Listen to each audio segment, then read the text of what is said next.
한국의 인터넷 커뮤니티에서는 다양한 공포 이야기가 자주 공유됩니다. 오늘은 그런 이야기들 중 하나를 매우 길게 설명해 보겠습니다.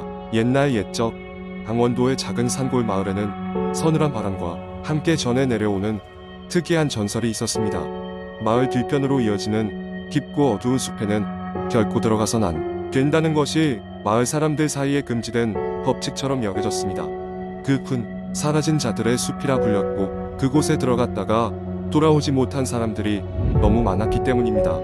이야기는 근처 대도시에서 온 젊고 호기심 많은 대학생 3명의 여행에서 시작됩니다. 그들은 여름 방학을 맞아 우연히 이 마을에 오게 되었고, 밤이 되자 펜션에서 마을 사람들과 어울리며 술자리를 가졌습니다. 술이 거나하게 오른 한 어르신이 이 마을의 전설을 이야기해주기 시작했습니다. 옛날에 이 숲에는 영혼을 빼앗는 요괴가 살았어. 그 요괴는 사람들의 가장 어두운 두려움을 이용해 그들을 미치게 만들고 결국 스스로 숲의 일부가 되게 하지. 술기운에 대범해진 대학생들은 그 이야기를 듣고 호기심이 동했습니다. 그들은 아무도 모르게 이른 새벽에 숲에 들어가 보기로 결정했고, 계획대로 해가 뜨기도 전인 4시쯤에 펜션을 빠져나왔습니다. 가로등 없는 도로를 따라 숲의 입구에 도착하자 그들은 철망으로 무성하게 둘러싸인 출입금지 표지판을 발견했습니다. 대수롭지 않게 철망을 넘은 그들은 깊은 숲길로 조심스레 발걸음을 옮겼습니다. 처음에는 별다른 일이 일어나지 않았습니다. 그러나 숲길이 점점 어두워지고 나무들이 더 빽빽해질수록 기이한 현상들이 시작되었습니다. 그들은 마치 누군가가 자신들을 뒤에서 따라오는 듯한 기분을 떨칠 수 없었습니다. 가끔 바람에 흩날리는 나뭇잎 소리나 먼 곳에서 들려오는 정체불명의 속삭임이 그들의 신경을 건드렸습니다. 이내 숲속 폭포 소리가 들리자 그들은 조금 안심하고 그곳을 향해 걸음을 재촉했습니다. 폭포에 도착했을 때 3명은 잠시 멈춰 쉬기로 했습니다. 그곳은 신비로울 정도로 아름다웠습니다. 맑은 달빛 아래 은빛 물줄기가 반짝이고 있었죠. 하지만 그 장관도 잠시 그들은 뭔가 잘못되었다는 것을 깨달았습니다. 폭포 근처의 공기가 비정상적으로 차가워졌고, 갑자기 숲 전체가 적막해지며 새가 지저귀는 소리조차 사라져버린 것입니다. 그중 한 학생인 민재는 갑자기 두려움에 사로잡혔고, 이상한 소리가 다시금 그의 귀에 들어오기 시작합니다. 그것은 울기 직전에 어린아이의 목소리처럼 떨리고 희미했지만 분명히 돌아라고 반복적으로 속삭이고 있었습니다. 당황한 민재는 그 소리를 따라 무심코 숲 가장자리로 다가갔고, 그곳에서 이상한 그림자를 보았습니다. 망설이며 발걸음을 멈춘 순간 그림자는 마치 살려달라는 듯이 손짓을 하고 있었습니다. 그림자의 기묘한 행동에 겁을 먹은 민재는 비명을 지르며 친구들에게로 달려갔습니다. 한편 나머지 2 친구는 이상한 안개가 폭포 주변에 점점 짙어지는 것을 목격하고 있었습니다. 안개는 마치 손처럼 하얗고 매끄러운 형체의 손들이 그들을 붙잡으려는 듯 기어오르고 있었습니다. 점점 닥쳐오는 불안감 속에서 그들은 도망치기로 하고 서둘러 숲으로 돌아가는 길을 찾기 시작했습니다. 그러나 숲길은 이미 그들의 눈앞에서 사라져버린 듯 어디론가 이어지지 않았고, 처음 왔던 길이 맞는지조차 구분할 수 없게 되었습니다. 그들은 점점 더 깊숙이 숲속으로 빨려 들어가고 있었습니다. 시간이 지나면서 그들의 핸드폰 배터리가 하나둘씩 방전되기 시작했고, 그들의 불안은 극에 달했습니다. 이내 그들은 한참 동안 방황한 후 폐가에 다다르게 됩니다. 바람에 쓸려 오픈된 현관문이 불러들이는 듯한 모습이었습니다. 선택지가 없었던 그들은 그곳에 들어가기로 결정합니다. 폐가는 오래된 목조 건물이었고, 내부는 흉가처럼 버려진 흔적이 역력했습니다. 그들은 잠시 머물며 기력을 회복하려 했지만 집안에서 들리는 발소리와 속삭임이 그들을 가만히 두지 않았습니다. 혼란 속에서 루시, 민재 그리고 영호는 각각의 가장 깊은 두려움을 경험하기 시작했습니다. 이 모든 것이 요괴의 술수였던 것입니다. 3명은 다시금 밖으로 나와 탈출을 시도했고, 이내 농이 트며 아침 햇살이 그들을 비추기 시작했습니다. 그 순간 눈앞의 모든 환상이 사라지듯 숲의 출구가 나타났습니다. 거의 탈진한 상태로 숲을 빠져나온 그들은 서로 부둥켜 안고 살아남았음을 기뻐했습니다. 이후 그들은 결코 다시는 그 숲에 가지 않았고, 그날 밤에 있었던 일에 대해서도 결코 입을 열지 않았습니다. 다만 조용히 서로의 마음속에 그 경험을 묻어두었을 뿐 그들 역시 알게 된 것입니다. 사라진 자들의 숲에 얽힌 전설이 그저 이야기가 아니었음을, 그리고 그 마을 사람들 사이에서 전해 내려오는 또 하나의 속설은 숲에 얽힌 전설을 새로이 전해들은 이들이 다음 희생자가 될 것이라는 것이었습니다. 이 이야기는 그렇게 인터넷 커뮤니티에 전해져 내려오면서 수많은 사람들이 등골을 오싹하게 만드는 공포설 중 하나로 자리 잡게 되었습니다. 두 번째 이야기어는 늦가을 밤 찬 바람이 서서히 불어오기 시작할 무렵 한 청년이 서울 외곽에 위치한 작은 마을로 여행을 떠나게 되었다. 이 마을은 유명한 관광지는 아니었지만 수려한 자연경관과 고요한 분위기로 최근 들어 조금씩 입소문을 타고 있었다. 청년은 서울의 바쁜 일상에 지쳐 잠시나마 조용한 곳에서 머리를 식히고 싶다는 생각에 이곳에 오게 되었다. 그는 마을에 도착하여 낡은 민박집에 짐을 풀었다. 주인은 친절했으며 소박한 미소로 그를 반겼다. 민박집은 오래되었지만 아늑했고 청년은 마음에 쏙 들어 방해받지 않는 휴식을 취할 수 있을 것이라는 기대감을 안고 있었다. 첫날 밤 청년은 마을을 둘러보기로 했고 저녁 식사를 마친 후 산책을 나섰다. 인구가 적은 마을이라 그런지 길거리에는 인적이 드물었고 가로등조차 거의 없었다. 하지만 그는 그 고요한 분위기가 좋았다.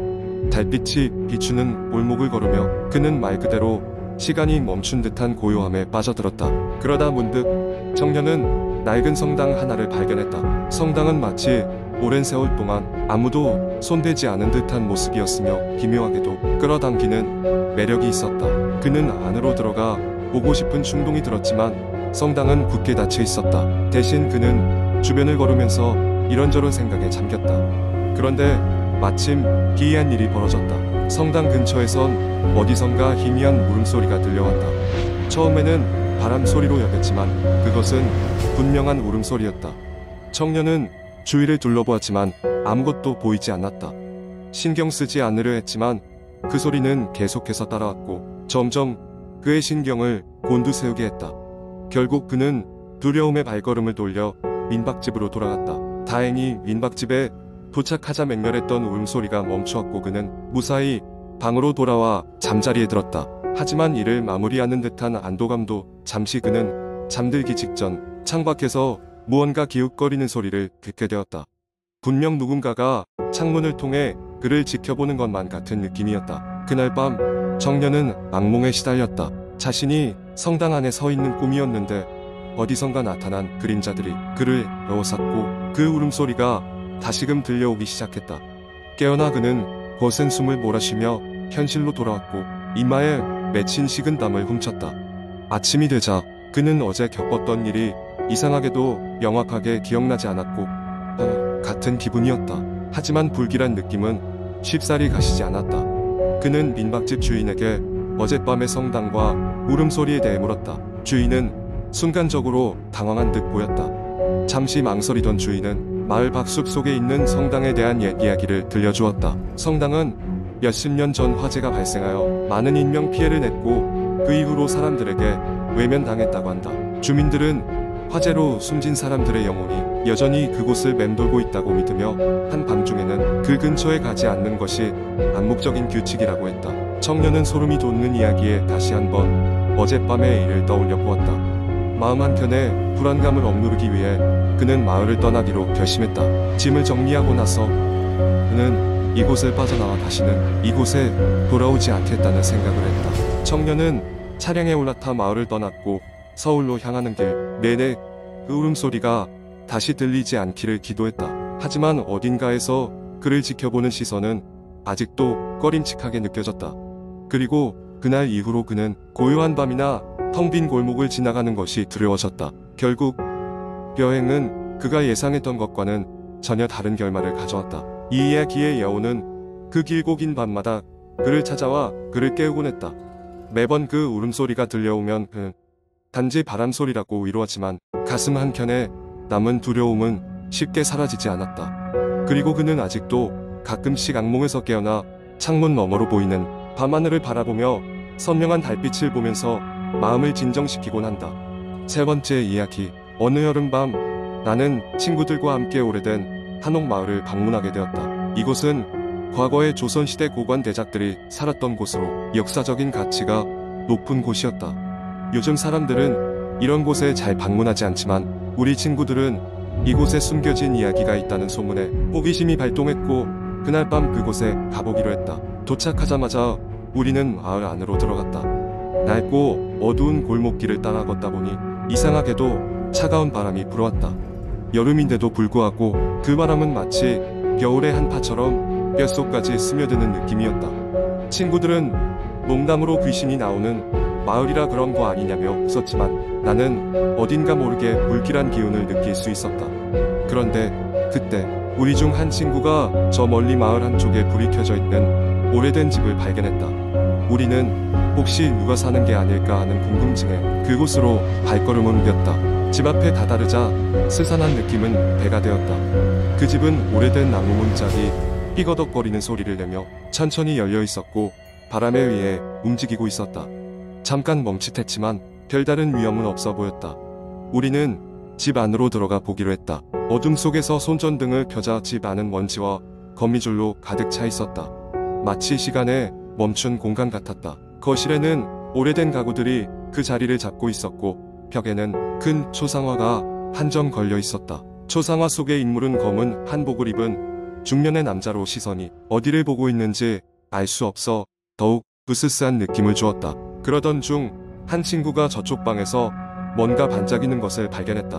호기심으로 우리는 그 방으로 향했다. 방 안에는 낡은 책상 위에 금속으로 된 작은 상자가 놓여 있었다. 상자에는 복잡한 무늬가 새겨져 있었고 고풍스러운 열쇠 구멍이 보였다. 친구들은 놀라워하며 상자를 열어보고 싶어 했지만 나는 왠지 모르게 그 상자에 손을 대고 싶지 않았다. 하지만 다수의 의견이 무세하여 결국 우리는 그 상자를 열게 되었다. 상자를 열자 그 안에는 오래된 일기장과 함께 어떤 낡은 사진들이 들어있었다. 일기장의 글씨는 누군가의 고통스러운 삶의 이야기를 담고 있었다. 주인공은 이 집에 살던 옛날의 한 관리로 중대한 비극에 의해 가족을 잃게 되었다. 그는 그 사건 이후 망령처럼 이 집을 떠돌며 살아갔다고 한다. 갑자기 후들거리는 손으로 사진을 살피던 친구가 충격을 받으며 소리쳤다. 사진 속에는 아까 그 초상화의 인물이 무표정한 얼굴로 아이들과 함께 서 있었다. 그런데 그 아이들 중 한 명이 분명히 집 밖에서 우리가 처음 만났던 불빛 쪽 창문에 보였던 그림자와 똑같은 모습이었다.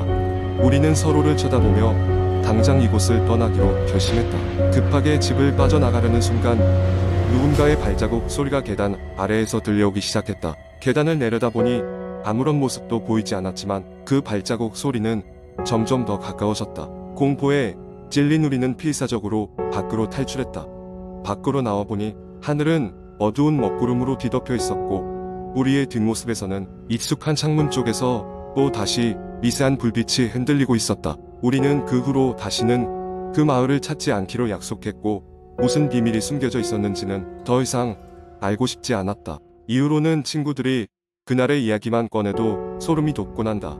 오랜 시간이 지나도 그날의 긴장감과 두려움은 쉽게 지워지지 않을 것이다.